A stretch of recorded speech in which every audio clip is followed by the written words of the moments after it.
Voici à présent les nouvelles du continent africain. Le lundi 18 août 2025, au Burkina Faso, le gouvernement a déclaré la coordinatrice résidente de l'ONU, Carole Flors-Merexniak, persona non grata, en lien avec un rapport onusien sur les violations contre les enfants. Ce même jour, en République démocratique du Congo, le gouvernement et la rébellion M23 n'ont pas respecté l'échéance fixée à Doha pour conclure un accord de paix. Les pourparlers sont restés au point mort. Le mardi 19 août 2025, au Nigeria, dans l'état de Katsina, des hommes armés ont attaqué une mosquée pendant la prière de l'aube.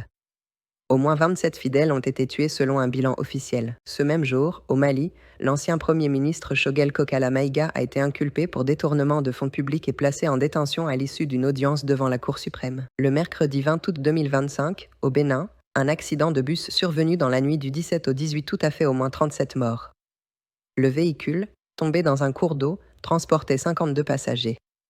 Plusieurs blessés ont été hospitalisés et des disparus signalés. Le jeudi 21 août 2025, au Soudan, un convoi humanitaire du Programme alimentaire mondial composé de 16 camions a été attaqué dans le nord Darfour. 3 véhicules ont été détruits, aucun blessé n'a été rapporté.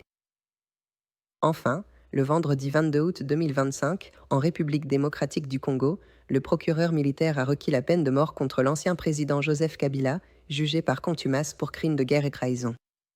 Le samedi 23 août 2025, l'armée de l'air nigériane a tué au moins 35 combattants islamistes près de la frontière avec le Cameroun, selon les informations relayées. Enfin, le dimanche 24 août 2025, la force aérienne nigériane a secouru 76 otages, dont des femmes et des enfants, après une frappe de précision contre une cachette de bandits, selon les autorités. Concernant l'économie, le lundi 18 août 2025, le Fonds monétaire international a annoncé que la croissance de l'Afrique subsaharienne devrait atteindre 4,2% en 2025 contre 3,6% en 2023, avec une baisse de l'inflation et une stabilisation monétaire. Le mardi 19 août 2025, la Banque africaine de développement a projeté une hausse de la croissance régionale de 3,9% en 2025 à 4% en 2026.